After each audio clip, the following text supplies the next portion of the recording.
So greetings, everybody.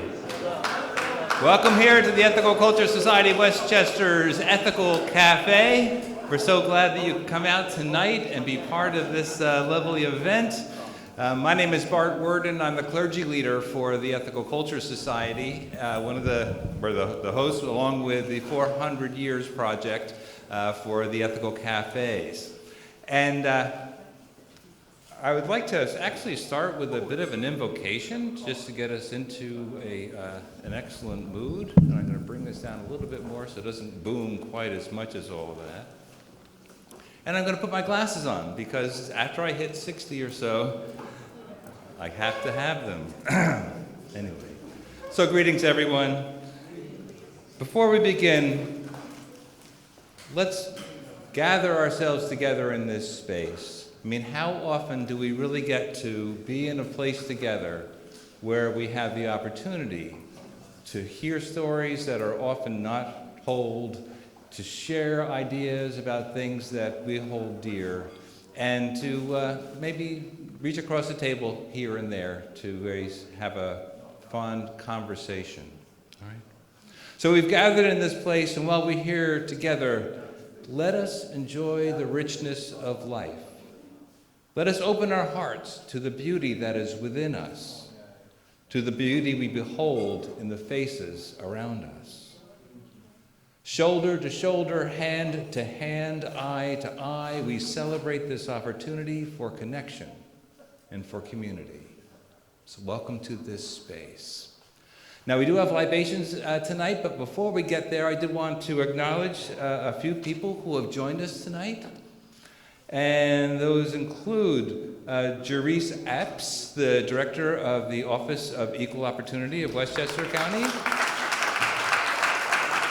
and also the Westchester Black Bar Association. Kim Silvera, president, Fairview, Greenberg, Kiwanis. Riley Wexler and Felicia Barber, assistant historians, Town of Greenberg. Janice Griffith, president, White Plains Greenberg, NAACP. Hey, Janice. And Lloyd Court, president of Parkway Gardens, Community Association, sorry.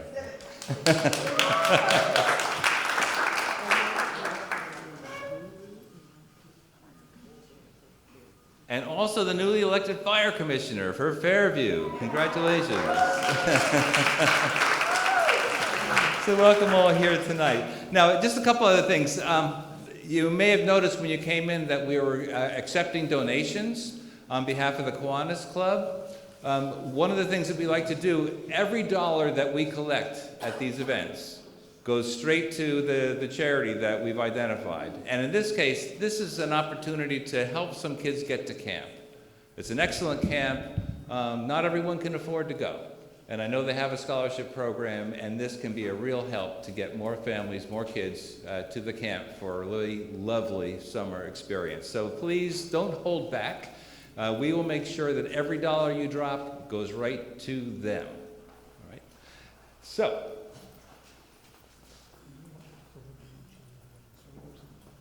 oh, are they here? Oh, I also like to mention Wayne Sobers. Are you here? There you are. Yes, hello. And his wife? Wayne there are so many things. I'm trying to figure out the best ones to talk about. Really has been really a firebrand in the business world and also in publishing, right? So anyway, welcome here. And you can get his book while you're here. All right, without further ado, let us get into the libation aspect of the night. And so I'd like to invite our drummers, Baba Abishai and Brother Ptah, to come and bring us in.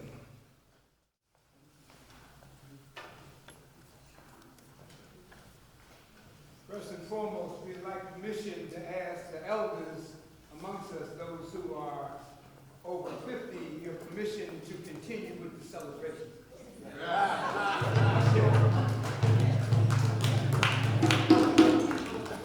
And we just like to inform you that normally we would pour libation, but given the circumstances, we will drum for you, which is part of the libation. Libation is a prayer and a salutation to invoke the Creator and the ancestors to be with us, to empower and to bless this gathering. So we're going to do a couple of numbers, and we'll sit down and let the full elders bring forth the teaching. Is that all right? Yes. All right. You hear us say Ashe? Can you say Ashe? Ashe. Ashe. Ashe. Ashe. Ashe. And peace and love to you. Sideways now go.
Responsibility is. So this is for tonight, for the elders who's on the other side and the elders that have missed us. You got to tell your children the truth. You got to tell them the story of how you got over. Old folks say, how I got over because of the Creator and the ancestors. So this is dedicated to the elders that are here and the ancestors that are with us, and especially the ancestors of the Middle Passage that gave a blood sacrifice that we may be here today. Ashe? Ashe.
because time is relevant, but we know we need to get the elders on. So we're being considerate because they came before us. Ashe? All right, everybody knows this one. We're going to close out with Funga Lafia. 1, 2, ready, say Funga Lafia. Say Funga Lafia. Say Funga Lafia. Say Funga Lafia. Ashe, Ashe. Say Ashe, Ashe. Funga Lafia. Hey!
We're very fortunate to have that ancient tradition made present with us, the libation of the drum. In the beginning was the word, and next was the drum. The elders are a gift to the younger generation. Sometimes they don't realize it until they are almost elders. In traditional West African village life, there are reportedly 4 elders presiding over daily life: a chief, his mate, a moral spiritual guide, and a medicine and well-being guide. To this is added the equivalent guides to each family. In family life, parents, grandparents, uncles, and aunts all take on roles of support and guidance over the next generation. If this sounds familiar, it's because those traditions have carried over into the centuries of existence, despite any breaches, disruptions, adversities, separations, losses, relocations, modern attempts at change in these traditions. Respect for the elders has endured breakdowns, only to be preserved and revived in the minds and hearts of humanity. Why? The elders persevere and pass on our identity. The elders gift us with legacies of wisdom. The elders pass on codes to demystify traps like corruption, deceit, and injustice. The elders leave us with the memory and skills of problem solving and mastery. The elders teach us how to keep folklore alive, how to keep rhythm, make music, how to learn from mishap, how to sing songs of mischief and songs of grace. Let grace always be with the elders. Woe be unto any and all who would disrespect the elders.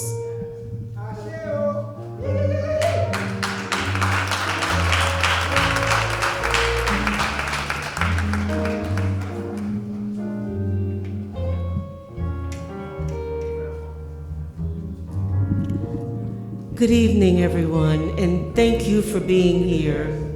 We are blessed and gifted with the presence of our guest elders here this evening. They're going to each have an opportunity to tell you about themselves, but I'm just going to start with to my far left, Mr. William Hannabe Robinson, Mr.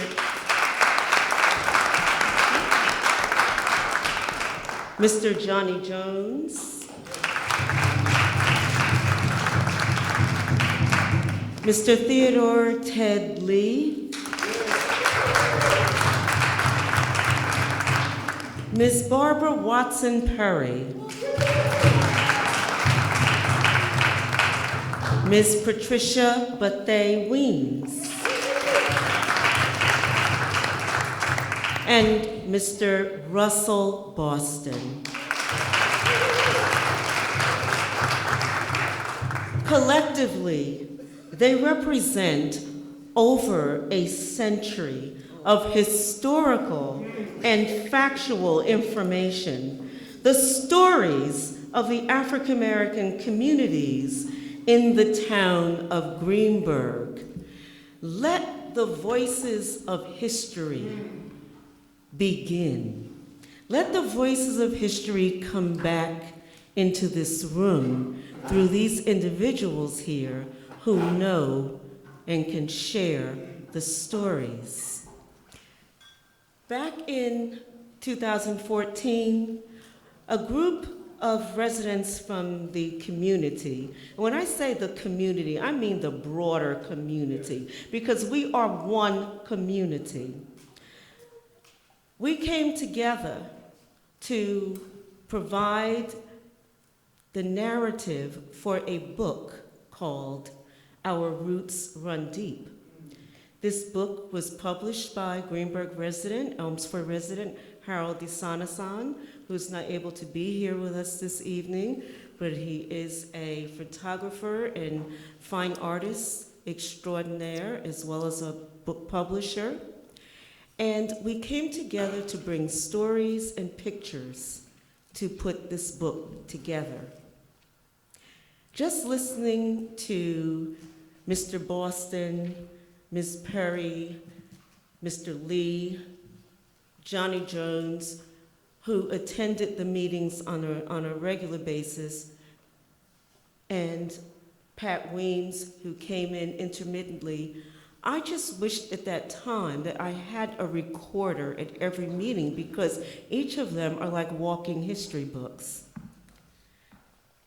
So we're going to begin with talking a little bit about the early beginnings of the African-American presence in the town of Greenberg. Going back to the mid-1600s, Africans directly from Africa and some from the Caribbean were brought into New York and then also into Westchester to work the manors at that time. And my sister knows the 5 by heart. What were the 5 manors, Lynn? Phillipsburg Manor was one, the one in Tarrytown, Scarsdale Manor, Bedford Manor, Pelham Manor, and Van Cortlandt Manor. Okay, so from New York City all up the Hudson River, we were present and we contributed to the foundation of the wealth of Westchester. There's no ifs, ands, or buts, no mistaking about that. Okay, so here in Phillipsburg Manor began the roots of our contributions to the wealth of the town of Greenberg. It is a known fact that there were residents of Phillipsburg Manor who were depended upon to run the mills, to provide the crops. As a matter of fact, the Dutch Reformed Church in Tarrytown, which is known as one of the earliest churches in the state of New York, kept experiencing these floods. And there was an older gentleman on Phillipsburg Manor from either Africa directly or from the Caribbean who had the knowledge of an engineer. And he told the folks of the church, he said, if you just create a dam, it'll stop the waters from flowing and flooding. And to this day, that church does not experience flooding. Now, this was going back to the late 1600s, early 1700s. So after the Revolutionary War, and then after slavery, there's very little information, documented information, about where African Americans were at the time, although we do know that there's historical facts that tell us that in the Tarrytowns, we branched out into Tarrytown and the area that became known as Sleepy Hollow. We were also part of Irvington, and we have 2 historians from Irvington here today who told me this evening that Vinnie Bagwell, sculptress, Vinnie Bagwell from Greenberg and Yonkers, who has been commissioned to do a sculpture at what park in New York City? At Central Park in New York City, will also be doing a sculpture as a tribute to early African Americans in Irvington. So let's give Vinnie an applause, even though she's not here this evening. Vinnie also created the Rain Garden, the tribute to the Rain Garden, the Ella Fitzgerald sculpture in Yonkers. And so you see our history continues to be enriched by those of us who contribute to the richness of our history.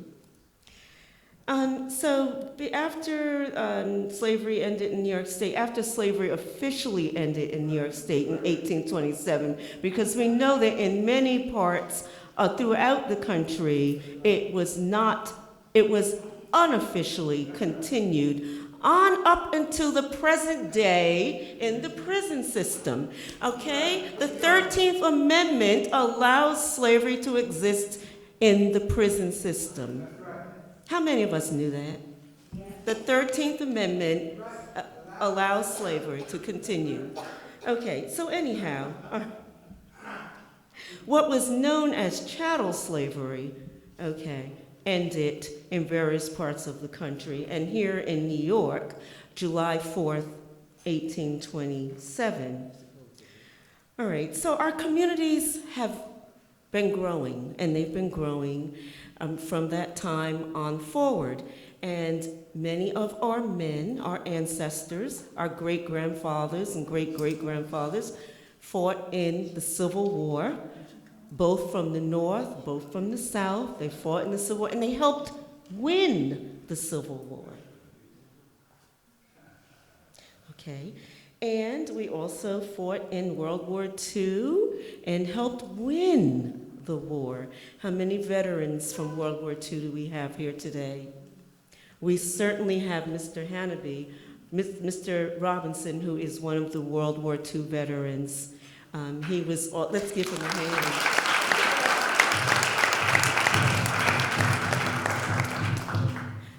So, let's talk about the early beginnings of the African American community from Tarrytown to Elmsford into Fairview. Now, Fairview is a very large community here in Greenberg. Fairview includes the Manhattan Avenue area of Fairview. It includes Parkway Homes, Parkway Gardens, Windover, Juniper Hill, Orchard Hill. It includes the fairgrounds. Fairview, as defined by the Fairview Fire Department, borders Dobbs Ferry Road. It also borders Knollwood Road, Grasslands Road, includes all the communities that come around that border Bronx River Parkway, that, as I said before, border Dobbs Ferry Road. It's a huge community. And due to many reasons, we concentrated, when I say we, speaking of African Americans, all people of the African diaspora, African Americans, African Caribbeans, we concentrated in a few main areas: Tarrytown, Elmsford, and those areas of the Fairview that I just mentioned. So I'd like to begin with a question. Well, first of all, I said I was going to have everybody introduce themselves and just sort of share a little bit about your story. How did you come to Greenberg? And let's just begin with that. How did you come to Greenberg?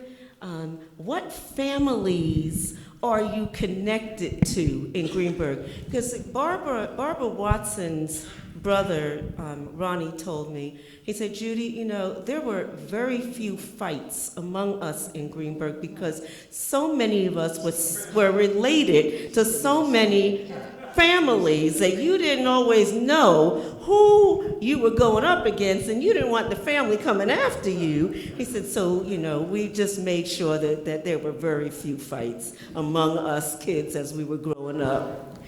Okay, Pat Weems. Well, I'm starting because I'm the youngest one here in this room. I'm 29. Yeah, I'm the new school, old school. My family got here in the late or middle 30s. I know you didn't want me to stand up. Got here in the middle 30s. 1930s, and during that time, we're discussing the stock market, no money, don't know how we got to New York, but through it all, we got here, and one of the largest things in our family was education. There was no way in the world, my grandmother with a third grade education managed to raise by herself children because her husband was killed. He worked at Westchester County, what is now Westchester County, was Greenberg,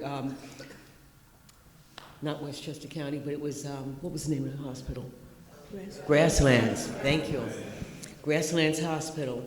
And on that circle, he was hit by a hit-and-run person, a white person, who thought it was funny to try to run somebody off the road. And by the time they carried him up to the hospital, he had died. So that left my grandmother with 8 children. And my mother and her twin sister Martha, through my aunt Mamie Alethea Beville, and all my uncles, were in White Plains, and they moved to Greenburgh in 1944, and they bought a house. I am amazed that they managed to do what they did in that period of time. Where we moved to in Greenberg was Fairview. I'm now the president of the Fairgrounds Civic Association. And that was the end of the places. It was a turnaround. They were supposed to move into the new houses that were being built for the people returning from Second World War, but they wouldn't let them buy there. So they had to buy further over. And that's when you found the growth of Greenberg. Greenberg started growing immensely. You discussed the Greenberg Fire Department. Well, that fire department was composed of all African Americans. And I was surprised that that fire department did a lot to save the community.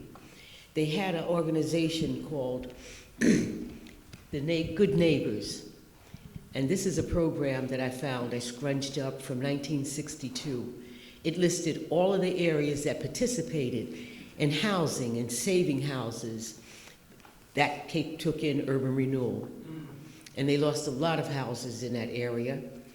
And a lot of people were supposed to receive low income, low interest rate loans. They never got them. So that's when they began to move outside of the community. It's amazing, the Lees were already here. They must have been here in the 1900s before then. And they buried, I think Ernestine Wright was another funeral home, and Perry's, the 3 funeral homes. They had more than 3? Chambers and White Plains also. And they managed to bury, these funeral home directors, everybody with nickels and dimes and quarters that they paid every other week. And they finally paid them, though. And I'm just amazed that they're still in business, and they're still pillars of the community, and they're still trusted by all of us. So we've come a long way, but we haven't come far enough. My grandmother believed that the hand that rocked the cradle would rule the world. All of my aunts, she felt all of the females had to go to college, because if they went, they wouldn't have a dumb child. All of the men, other than one, my uncle George Herbert Bethea went to the School of Divinity in Union Seminary. So it proved to do a lot of things.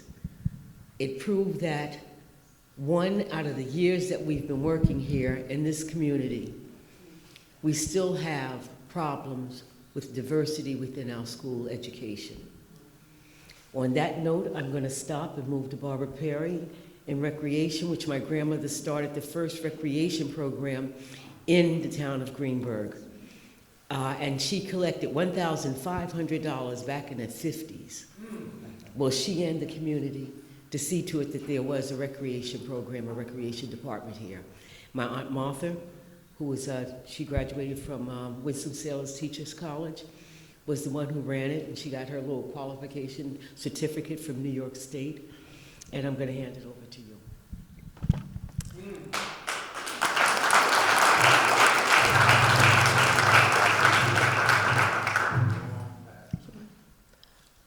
Good evening. Excuse me. I'm Barbara Watson Perry. My family came, and my in-laws' family came at the turn of the last century. My parents met on Manhattan Avenue. My dad lived upstairs, my mother lived downstairs, and they got together, and together they had 10 children, of which I am one.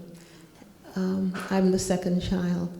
My dad worked for General Motors in Tarrytown, and many of the men and women during the war, the women worked in, I think they called it the, what was it called? Eastern Aircraft. So they were able to maintain and support their families by working in that factory. My dad wanted to be a carpenter, and he applied for carpentry school, but they said they do not allow blacks to go to carpentry school. My mother was a stay-at-home mom at that time because she had lots of children. I remember the garden in the backyard. I remember the kids coming over and playing with us. It was really a neighborhood, a family neighborhood, and many, many people owned their own homes back in that time. It was it was a mixed neighborhood, as a matter of fact. Many Italians lived there. Blacks started to come in the 40s, in the 50s, and so on and so forth. I knew that I had smart parents. I knew they wanted so much for us so that we could go to college and just continue to grow as a people. My mom was very, very smart. She read Shakespeare to us at night. They always expressed education. As I was saying, my dad wanted to be a carpenter, but he wound up being in General Motors, and that was a good job. My mom occasionally went out to do days work, as they called it, working for people in Scarsdale. When I talked about her intelligence, we would sit down at the table, each one of us, and she would help us with our math, the algebra, the geometry, and so on. And as a woman of 50 or 60, she taught math in the prison, Westchester prison system, having had an 11th grade education. She went back to school. She was able to get her GED, and she taught. I'm saying she taught because she was smarter than the teacher that was teaching math or whatever subjects they were at night school, but she was able to get her GED. As a result, all of her children had post-high school education, some of whom were able to go to college. I worked at the Fairview Greenberg Community Center at that time, soon after it was named after Ted Young, who was a mover and shaker in our town. I was responsible for lots of various things at the beginning stages of the community center, and it was really a community center where people would gather, children especially, and you had children coming back and talked about how the center was such an influence in their lives. And you couldn't leave your house and do bad things because the neighborhood was there to make sure that you were a good person. And if you weren't, the stories of your misbehavior got home before you got home.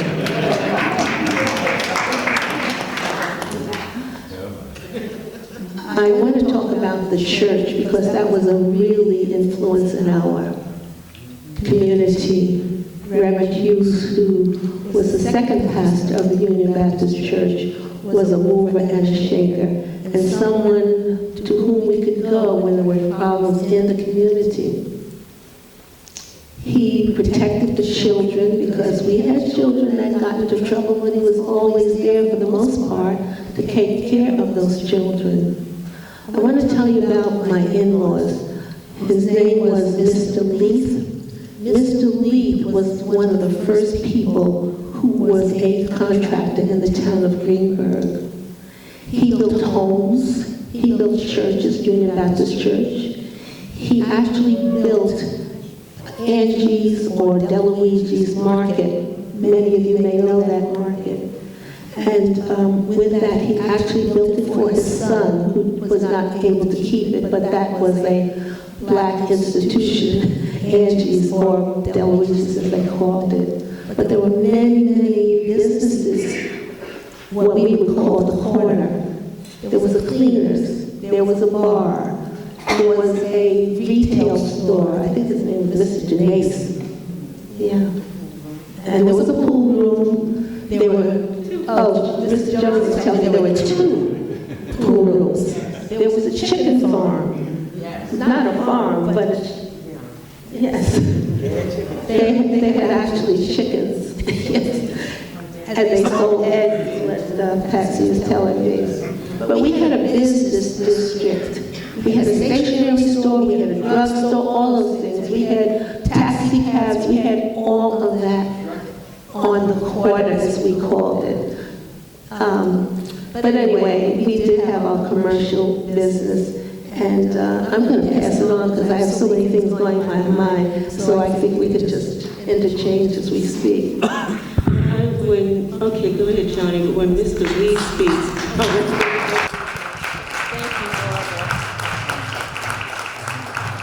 when Mr. Lee speaks, I would like for him to talk about his father's beginning. No, go ahead, Johnny, you were going to add on to Barbara's saying. Hi, my name is Johnny Jones. I'm a Greenberg resident. Well, I live in Elmsford now, but I'm born and raised in Greenberg, 37 Manhattan Avenue. And I remember the third Saturday of every month, Mommy would give us $35 in a handkerchief and a nickel apiece, my brother and I, a nickel apiece to go over to White Plains to Bill Sherry's office on Court Street and pay the mortgage, $35. The third Saturday of every month. And Mommy said, make sure you bring that receipt back. We learned responsibility at an early age, my brother and I, because both of my parents worked during the war. Mommy worked at New London, Connecticut, making parachutes, and Daddy worked at Eastern Aircraft. But getting back to the beginning, Daddy is from North Carolina, farm boy out of North Carolina, and Mommy is from Sheldon, South Carolina. And both of them worked diligently. Mommy raised a congressman by the name of Richard Ottinger. And she raised him like she raised me. Dick got spanked just like I did. And we lived off of her earnings as well as Daddy, and we wore his clothes. Mommy was a very proud woman. She believed in education. My brother and I were pretty good athletes. And one of the things she said, no books, no ball. And she meant it. And I was very proud to see my mother walk across the stage at Pace University. She got a degree at 68 years old.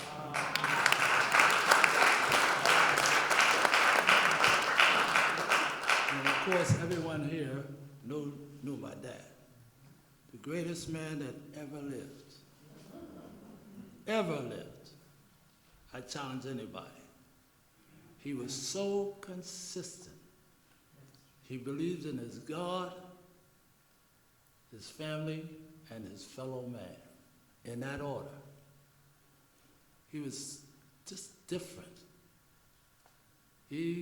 Daddy didn't have a bad word to say about anybody. And he would always, no matter what he did, he would always give you a sermon. If he was sweeping the gutter, and he'll stop and talk, look out. He knew that Bible from A to Z. He read it every day of his life. And when you talk about singing, oh my goodness. He would rock your world. But anyway, getting back to the Jones family, we raised chickens at 37 Manhattan Avenue. And my brother and I, as I said, we were ball players. And we played for the Greenberg Gophers at Hillside Avenue. And interesting enough, Daddy said, you can play, but you gotta feed the chickens. So Deke and I would have to run home, water and feed the chickens, get the eggs, and go back to school to catch the bus if we had a away game. Wow. But again, if we played ball, 5:30 we ate as a family at home. If you were not there, you did not eat. And so I say that to say this. That's what's wrong with America today. family don't have time for each other.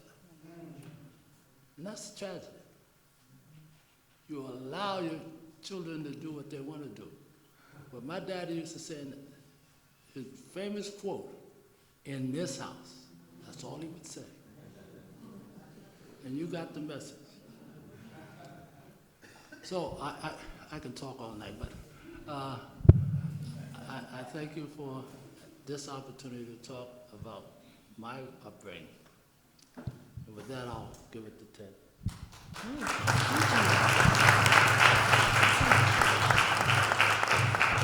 I just want to add here one second, Ted, that Barbara and Johnny and Pat talked briefly about the church.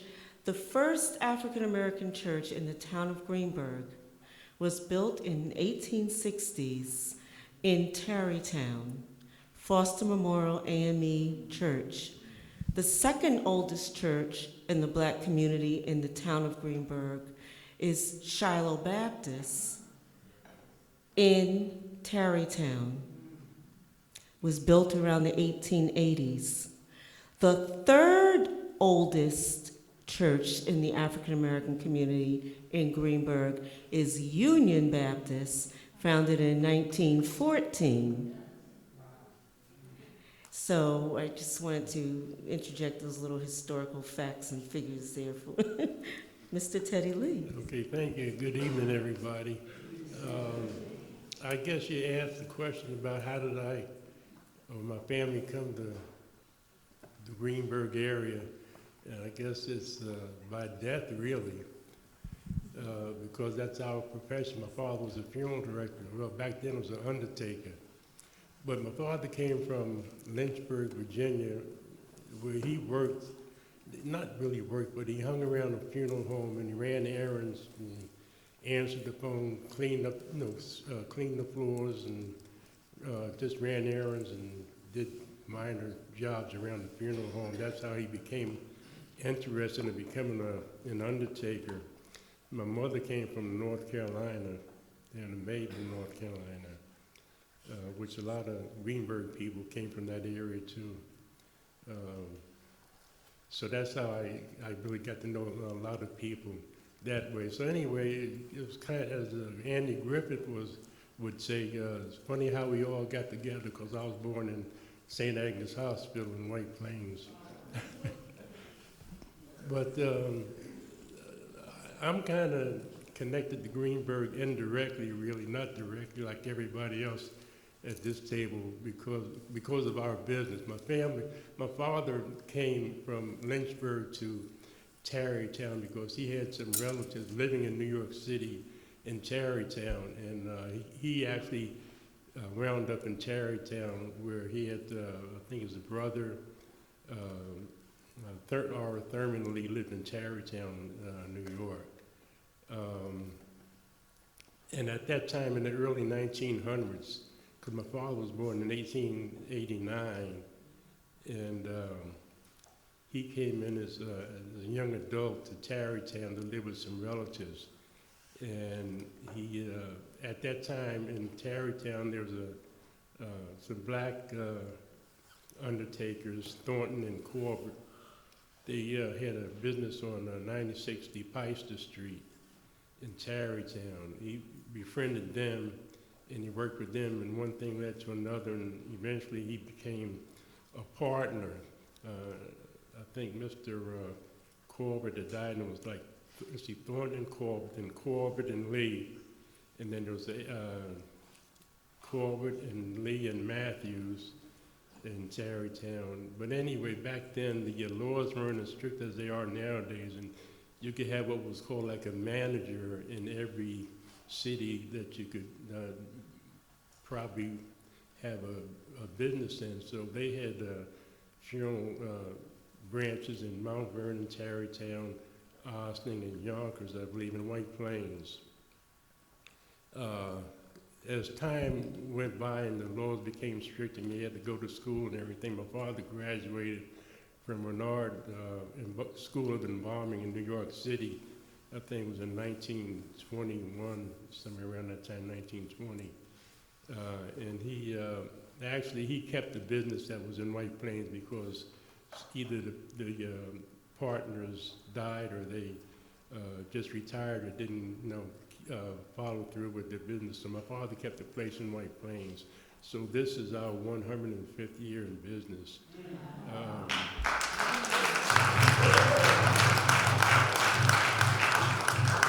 He started it, and then he died in 1969. That's when I took over the managership. And then in 2002, I figured I didn't know how long I would live or whatever.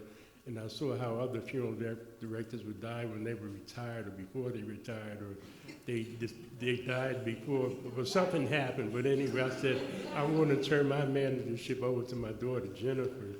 So she's been managing the business since 2002. So she's third generation. And my son, TJ, he helps me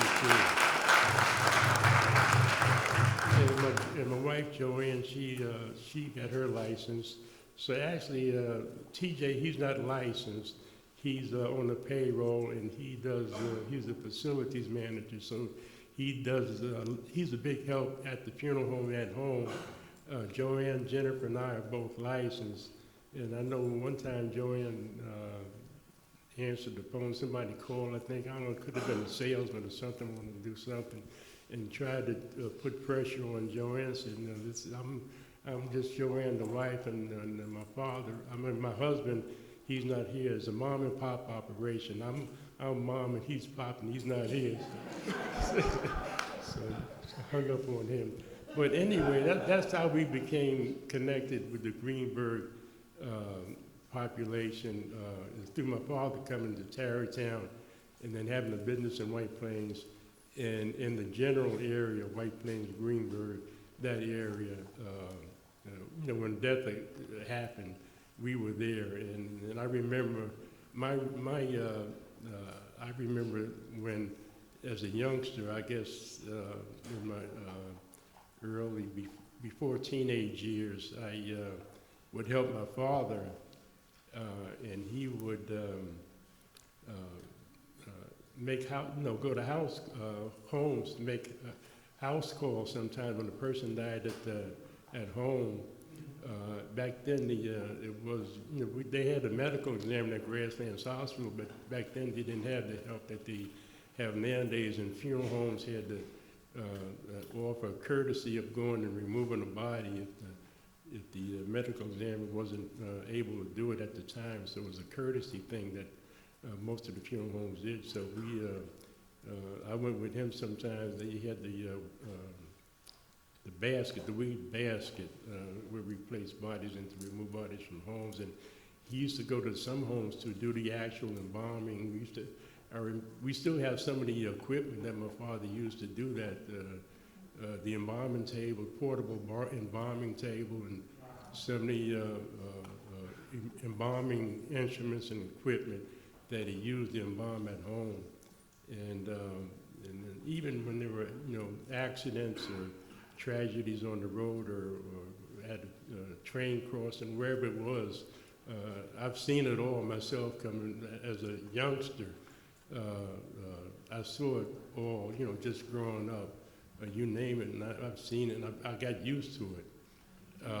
But my father, some of my friends said my father lived long before his time because my father got into other activities for some reason or another. I don't know how. My mother, she was a domestic worker. She worked in Scarsdale, Hartsdale, like that. She eventually got a GED, and she went on to become a real estate sales person for Eugenia Griffin, I think it was, at that time, Dr. Griffin's wife. And my father not only was a funeral director, but he was a bail bondsman because some people in Greenberg used to get in trouble, and they knew my father pretty well. The families knew my father, and he'd go over to Greenberg Town Court there, where right around the corner from Manhattan Avenue. A lot of times, and my father, the judges and the lawyers and all them got to know him over the years. He went bail for, bail was, just chump change back then. it wasn't, you know, it was DWI or you know, domestic violence, minor domestic violence, stuff like that, and a $25, $50, $100 bail. But he would go to make that money. He sacrificed, get calls all hours of the night, day and night, to bail people out. And then that was the time a lot of people were coming from the south, coming north trying to get jobs.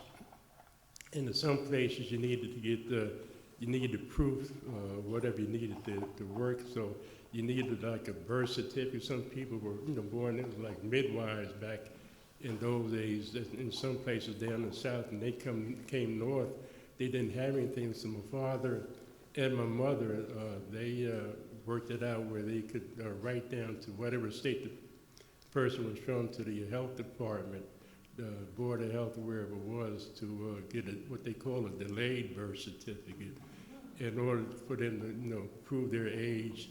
And then later, it was things like people needing to get their Social Security number. They didn't have that. He'd write to, you know, Baltimore, Maryland, write letters, and they needed, you know, different letters for different things. And it was kind of interesting because in my teenage years and preteen, at the office, he let me practice on an old typewriter. I'm still a two-finger person, but he let me try to use the typewriter, and he'd dictate letters to me to write to you know, different departments of health to get a birth certificate. And then some people didn't know, you know, when they were born or what day they were born or somewhere around the time, but we didn't make up a date. So my father would say, okay, now here's what we're going to do. We're going to say that Aunt Mamie came down to the house one Sunday morning to visit, and then because she knew that your mother was going to have you were going to be born that day, and she came running out into the yard, out in the country, saying that, oh, it's a baby girl, or it was a baby boy. And I remember, and you got to say, I remember that day because Aunt Mamie, I was 10 years old, and she came out and said it was a baby girl, a baby boy, and it was hot that day, but later that night it started raining. We had to make up some kind of a story and signed the letter, and that along with some other proof of birth or whatever, 3 or 4 articles, documents had been sent down, and they got their birth certificates or, you know, Social Security numbers, but they had to make up some kind. There's a different story every time, you know. But Well, Ted, we're going to get back to talking about family and neighborhoods. I'd like to pass the mic over to Mr. Robinson, and then we can bring it back around and continue sharing stories, because you and your family can talk about the entire town of Greenburgh, Ted.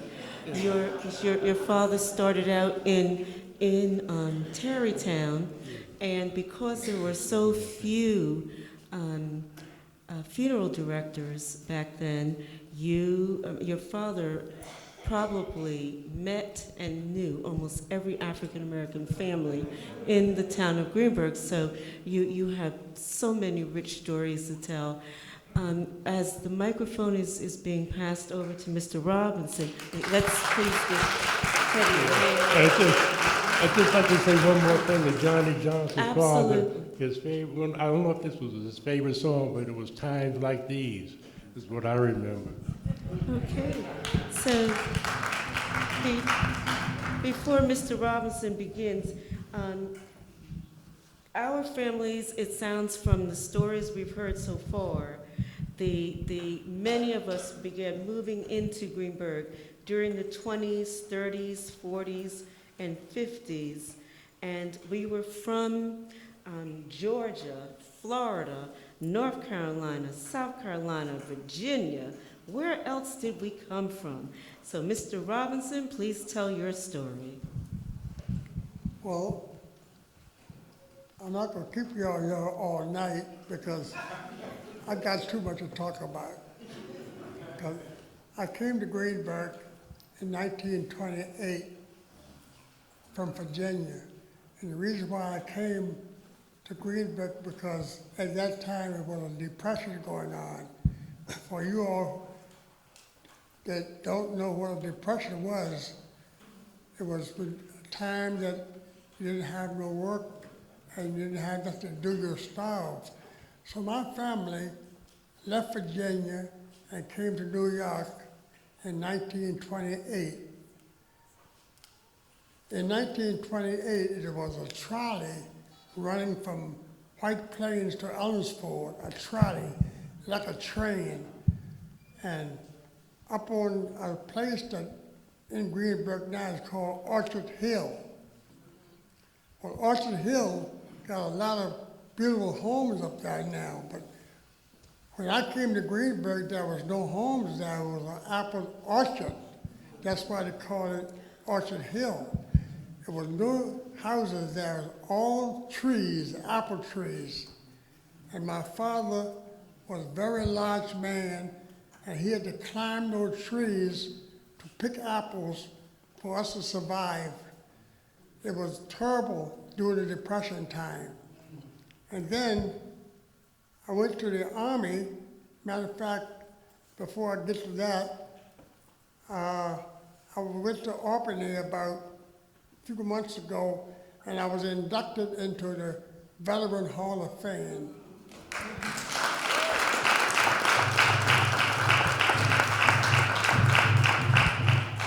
I fought in Germany for 2 years. I fought in Germany. I saw a lot.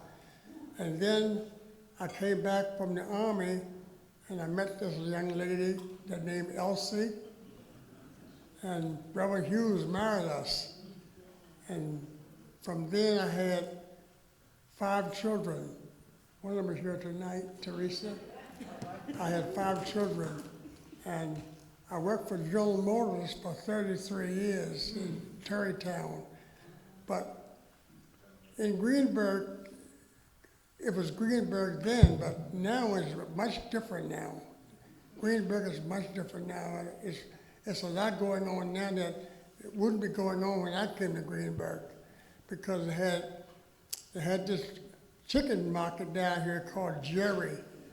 And we used to go to the chicken market and buy chickens, and you used to take the chicken and wring its head off and put them in water and get the feathers off. And those was good chickens then. I mean, those chickens was good. And then there was a man going around called Richard with a fish truck. And he was selling fish in the wintertime, coal and everything. That's how we had to survive then. It was terrible. So I ain't gonna say no more. I've said enough.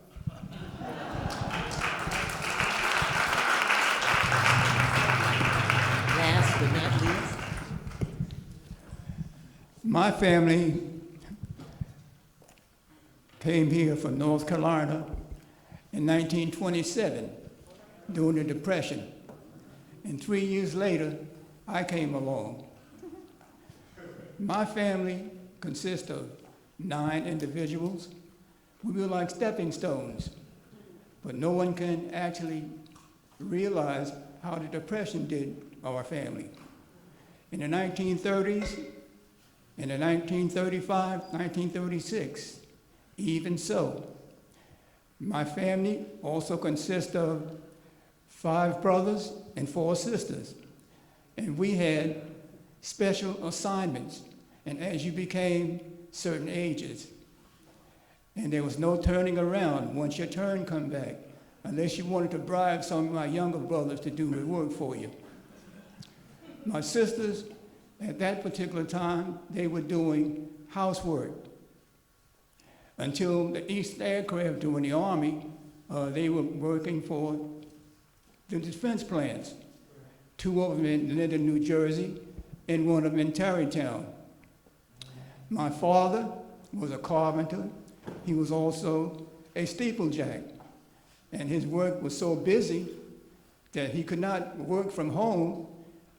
Most times he was out of state or out of town in some other opportunity. My mother happened to be the glue of the family.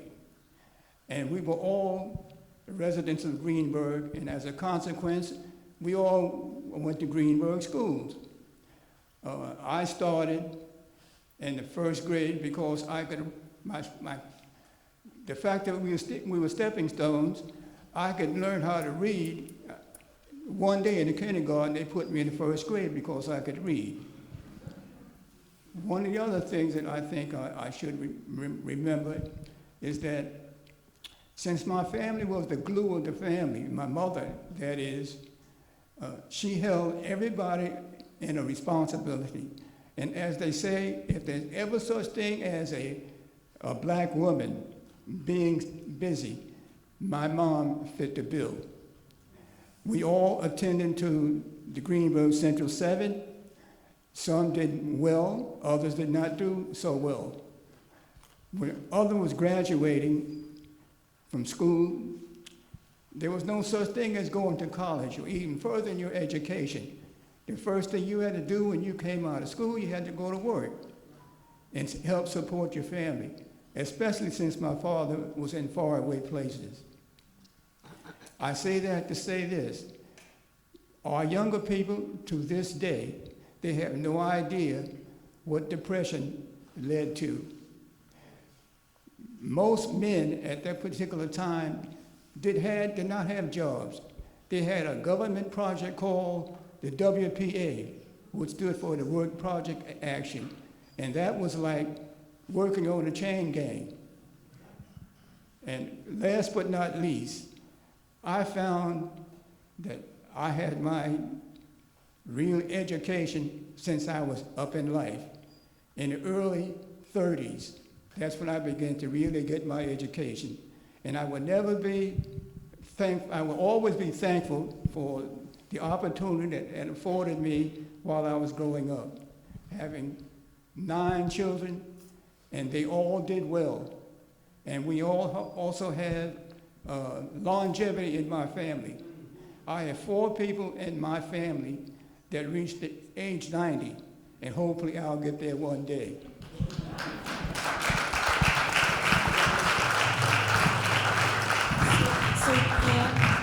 So at this time, it sounds, from the stories that we've heard, it sounds like the evidence of the strengths of black families that Robert B. Hill wrote about. Strong kinship bonds, strong work ethic, stressing academic achievement, stressing cooperative work and responsibility, and stressing the importance of religion. Can we talk a little bit about the impact that religion has had in our families historically? Can we talk a little about the impact of the church and the importance of the church historically and present?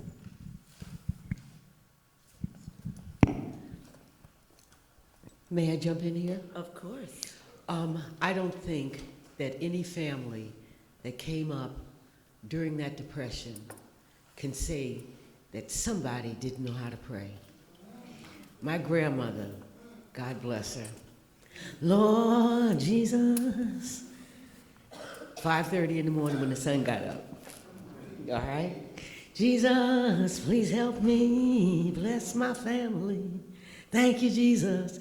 And she'd go through a blessing for everybody in that house. And if you didn't go to church on Sunday, you had no place to go until you went to church next Sunday. You belonged to the choir, you belonged in the junior usher board, you belonged to the fellowship, youth fellowship. Anything they had, M is for mother. You go for that for Mother's Day and go through MOTHER. You do it for Father's Day. And then in the summer, every child in our area went to Union Baptist Church for a summer camp, Bible school. Every last one of them, that's every denomination. We met there in the front of the old school, and that was in between Manhattan and Warren Avenue. And we do the maypole, and that was the most fun in the world because I messed that pole up so bad. You get to a knot, you know, and it was fun. And every minister, you knew every last one of the ministers for all of the churches in Greenberg and White Plains. And I dare you to do something wrong. I took a box of Red Hots in the junior choir. There were 1,000 Red Hots in this box, right?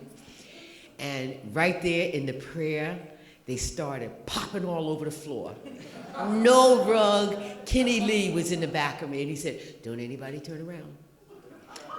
Nobody in the choir turned around. The minister didn't even turn around. 999 Red Hots hit the floor. And the minister sat right there, stood right there and waited for that last one to drop. And then he started his prayer. And I thank God he wouldn't tell anybody whose child it was, because I would have been killed by now.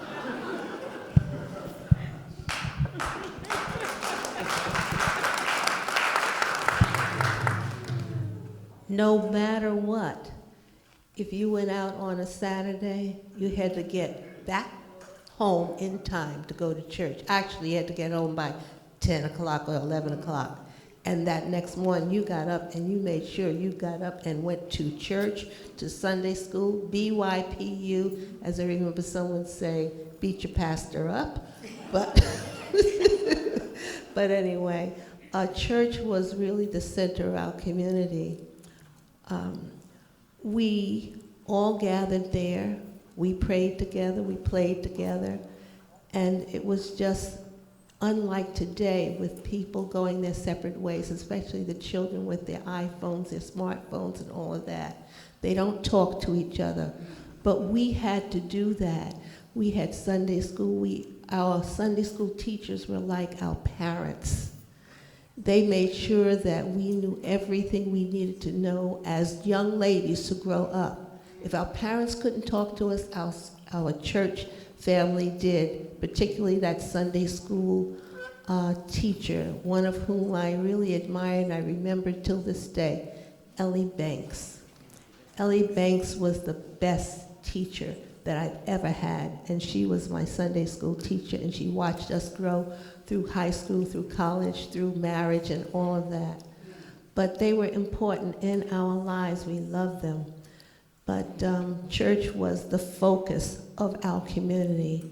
And if it were not for Union Baptist Church, we would not have Union Child Daycare, because they partnered with, especially with Miss Castleberry, who started it, and Rita Jones, his mother. And that's the importance of having family and church family and all of that. But I know my mother-in-law would always say, keep God in the experience.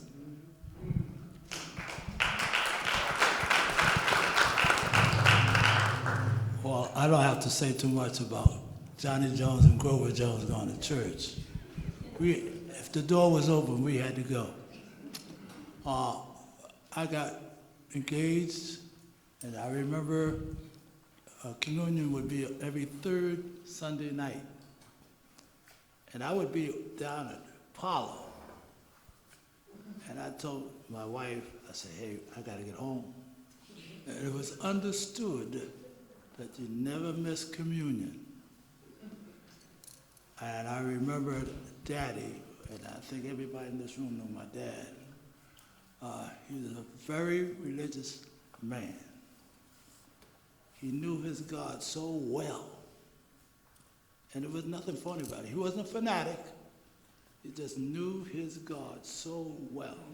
And I defy anybody to challenge him with that Bible. He was a great, great man.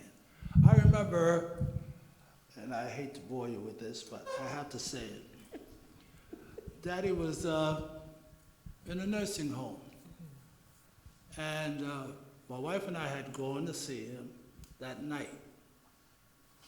And my father never said goodbye. That wasn't a word in his vocabulary. Never said goodbye.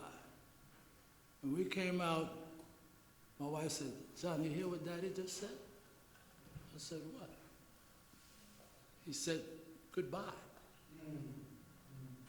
And I often remember him saying, when you get tired, retired, that would be the end. And sure enough, I got the phone call. And it's amazing what he knew, his instinct. It's just amazing. And he was there to comfort anybody at all times. I think I can say that without any reservations. But Mommy, on the other hand, was different. She'll come right at you, hit you right between the eyes. No malice. And after that, that was it. But the Jones family loved Greenberg. We loved Greenberg. I have a brother who lives in Texas right now. And we get on the phone oftentimes and we talk about the old times. And we had a great life. My dad said one thing to my brother and I'm quoting him right now. He said, do not deny yourself of anything you want to do in life. Because man appoints and God disappoints. In the twinkling of an eye, you're dead. So he said, if you want to do it, he said, you do it. You know, we often hear people say, oh, I wish I had. Don't wish, you do it. I did. Never got caught. Hey, John. But it's quite an experience. John. And I listened to my dad. He had so many quotes. And the most favorite one, he used to say, happiness does not last. Happy moments do. Makes a lot of sense. Because he said you could be driving along and you smile and you will remember that moment in your life, that pearl in your life. Oh, I've talked about it. So Johnny, just a minute before you pass on the mic. Now, I'm just wondering, was this you, back in the day, did you know how to time when the choir was going to sing and you would run out and go to the store down the street and get back to church in time? It was worse than that. I heard this story. We sang in the choir loft, and the male sang in the back. So Margie Tucker was the organist. So when Reverend Hughes got up to start preaching, we would sneak out, take off our robes, go down the corner and play pool in the pool room. And when Margie hit that note, or she hit a chime or something, we would hear. That was, all right, you got to get back. And we would go all the way back to Union Baptist Church. We would go all the way back to Union Baptist Church and speak. You'd be there right on time, right? And we were never missed. So let's stay, thank you for sharing that, Johnny. Let's stay with the story of the church and the impact that it had on our families and our communities. Teddy? Well, the church would always come together whenever anything happened where something was needed, really. You know, I'm talking about that a lot of times. You know, they were there at your home with food or to help you out with whatever needed to be done, washing dishes, whatever it was. I noticed that no matter what happened, the church would come together. And I mean, because everybody really knew each other, so to speak, in the community and in the neighborhood. And they were good about that. Even financially, sometimes they would come together to help families out. You know, a tragedy could happen, a fire or something like that. And the church was always there. Thank you. Mr. Boston? I'm looking at a presentation. Make a presentation. You gonna make it? Okay. Good evening once again. Following in the footsteps of what has been presented here at this table, I'd like to make some sort of educational presentation for those of you who are not familiar with the Fairview Greenberg. Please allow me, if I may. My presentation hangs on the fact that most people in Greenberg, whether they were entrepreneurs through individuals or collectively, and I would like to give you an insight on what some of the things were back since the time I first grew up. Now, if I go over here, maybe I can do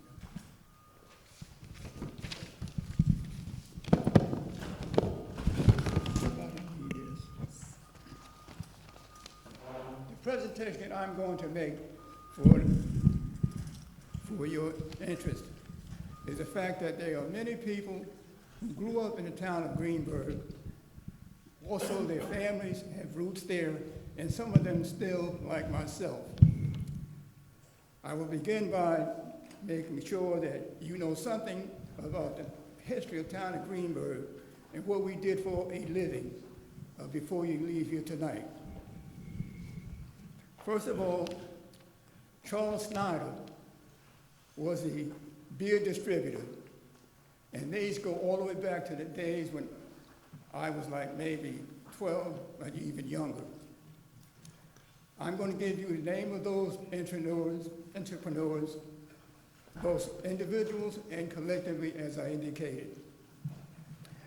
There was a business called Charles Snyder Beer Distributors. He was located on Tarrytown Road. Ray Lovequist was the Greenberg High School bus driver, and he resided on Colorado Place, also in Greenberg. James Janace had a clothing business on Tarrytown Road. Populado hardware store across the street, also on Tarrytown Road. Phil's Repair and Gas Station on Tarrytown Road as well, and he was African American. Bowman's Lumber Yard was located on Washington Avenue in Greenburgh. Now I'll tell you something significant about Washington Avenue. Every time it rained, Washington Avenue flooded. So people who drove vehicles, they couldn't get out because the roads were flooded. So what Mr. Bowman used to do, he had a rowboat tied on the side of his house, and he would charge you 5 cents to go from Washington Avenue to Tarrytown Road to dry ground. Key's Newsstand, which I'm told was the oldest entrepreneurial African-American business in Fairview, Greenberg. He was also a recipient of some kind of award, I don't remember exactly what it was, but for his distribution of the newspapers and magazines, also in the town of Greenberg. Jenkins and Son Auto Repair, African American, located on Roosevelt Avenue, which no longer exists. William Suttereth Insurance on Longdale Avenue, who was also the bugle blower for the, I should call it, the parade on Memorial Day. He blew the bugle at the cemetery. John Tennant was a plumber